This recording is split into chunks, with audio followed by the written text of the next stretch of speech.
Hey guys, welcome back to Reserved Investments on YouTube. And today we are going to take a deep dive into the market for vintage toys and action figures. Now, I have yet to do a dedicated video to toys and action figures, and there's a reason for that, guys. In all honesty, I do not consider this, with few exceptions, a good market to invest in for long term if you are involved in the vintage toy market or even the antiques and collectibles trade in general. The problems that I see occurring in this market are twofold. First, as you guys are aware from other videos that I've done where I've talked about storage and preservation of antiques and collectibles for the long term, vintage toys and action figures in factory sealed near mint condition are a catastrophe to hold for the long term. Bubbles yellow, tape dries up. A lot of these items just end up wearing just in general through the years of time to the point where they are not viable long-term investments, in my opinion. Another problem that we have to talk about, which is the crux of this video, is what is really happening to the modern era market for toys and action figures. Meaning, let's suppose that you have a nephew or a cousin or even a son who's 7 or 10 years of age, we'll call him Timmy, and he asks for Christmas every year. He gives you a list, and there's certain items on that Christmas list.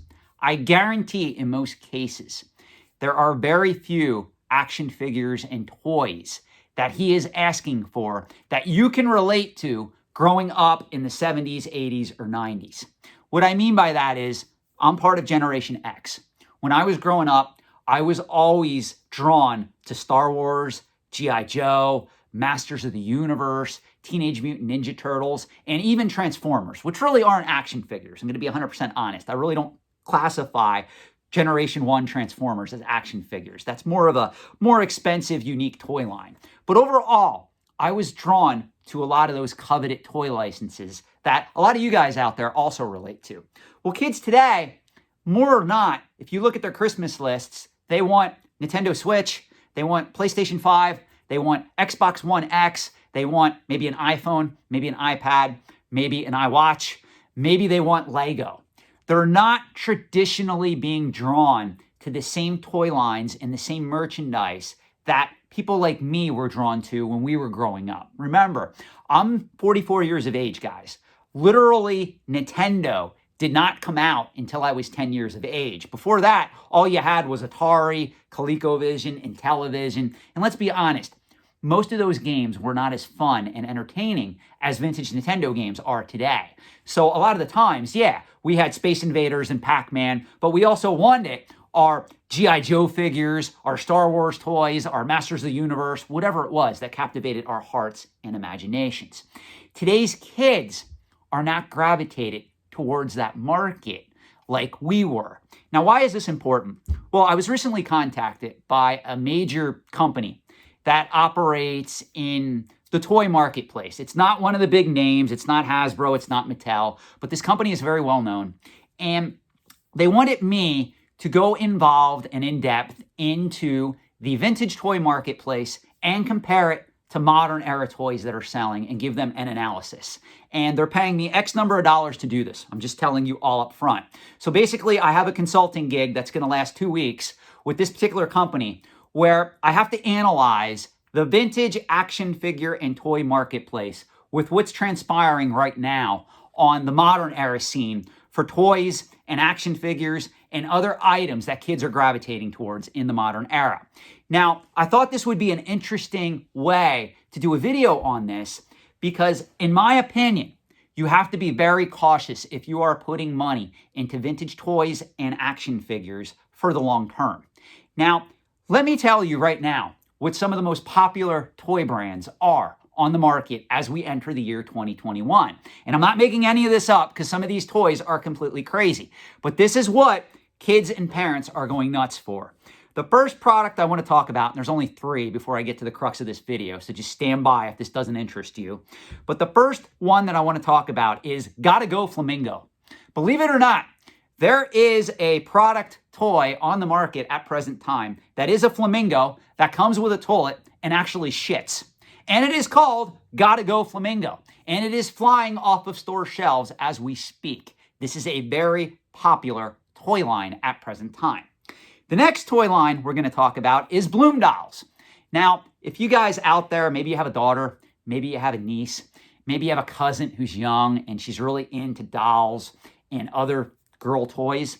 There was something called Bloom dolls that premiered in 2019, 2020. Series 1 came out and they took the world by storm. Well, in 2021, they are releasing Series 2.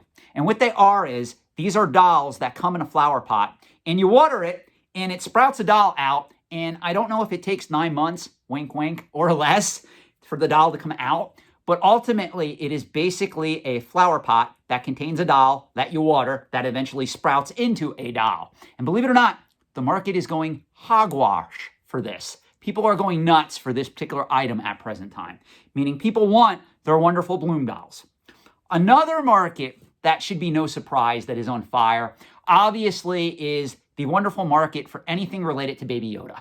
Well, there's a company that's coming out with animatronic Baby Yoda from obviously the Disney series Mandalorian. And everybody out there that has feelings, emotions, and a heart obviously thinks that Baby Yoda is cute. He's the neatest thing since sliced bread.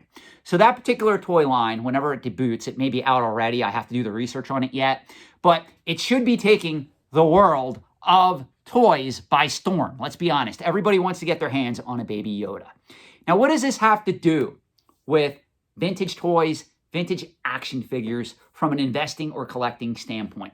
Well, let's take a step back and see how this market formed. First, most people are not aware of this. Up until the year 1964, the word action figure did not exist in anyone's vocabulary. Most people are not aware of this. In 1959, Mattel had a mass hit with the development of the Barbie doll. In fact, if you have a first edition Barbie doll, you have a collectible, if it's in good to near mint condition, valued at several $1,000s on the secondary market. That is a blue chip collectible in that particular collecting category. Now, to be fair, in 1959, Barbie, when it premiered, believe it or not, it really wasn't set to do well. Mattel had some reservations about Barbie when it first came out. Well, little by little, it started selling some more, and it became a very hot product for the company. In fact, a lot of Mattel's early revenues came from two product lines. You know what they were? Barbie and Hot Wheels. Now, today, Mattel still makes a lot of money, obviously, on the Barbie property. But Barbie is not as popular today as she was in the 1960s, 70s, and 80s. Well, back in 1959, when she first premiered, Hasbro was looking at the market going, you know what? We really got to find a way to make a doll for males, for boys. And they went back to the drawing board and they said, what if we would come up with a doll for boys? And the marketing department said, yeah, in this day and age, it doesn't matter how masculine you make that doll to be. No kid, no parent is going to buy a doll for a male child. So the marketing department said, wait a minute. What if we create a military-based doll and we call it a quote-unquote action figure and we market it to the masses? Then all these consumers, all these parents, all these kids, all these boys in particular, they may want an item that's called an action figure and not a doll. So in 1964, Hasbro started working on the original 11.5-inch G.I. Joe line. And they specifically marketed it as an action figure. And guess what?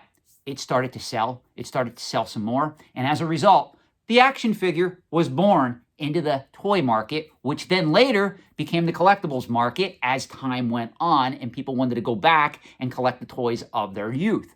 So that's how we got here with action figures selling for significant sums. Now, this is my concern when we look at the toy marketplace, just from a financial perspective. Today, you have kids that are not gravitating towards Star Wars action figures, Marvel Legends action figures, like they were back in the 1980s, 1990s, even early 2000s. Today, people are buying them, but most people that are buying them, believe it or not, 50% of the people that are buying and investing in Marvel Legends, in Star Wars Black Line series of figures, those are adults, guys. Adults are buying 50% of these products for their own collections, believe it or not. It is not kids that are flocking to these markets.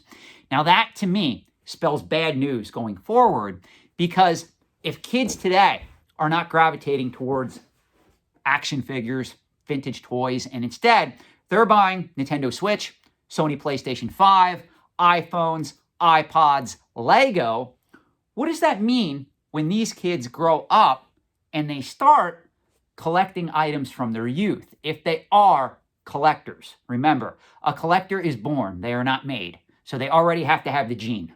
So if they grow up and they start collecting things, what do you think they're going to be gravitated towards? They're not going to be collecting vintage toys, and they're not going to be collecting action figures.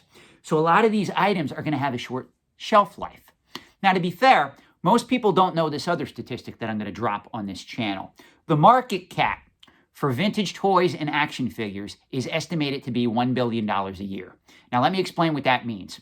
What that means is if you go on a site like Hakes Auctions, or if you go on a site like Morphe's Auctions, or even eBay, and you look at all the vintage toys, all the action figures that are selling in a given year on any of these sites on the secondary market, and you would add it all up, it would approach nearly $1 billion.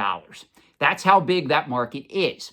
Now, comparing that to the rare coin marketplace, the rare coin marketplace is estimated to have a market cap, a yearly market cap, of $3.5 to $4 billion.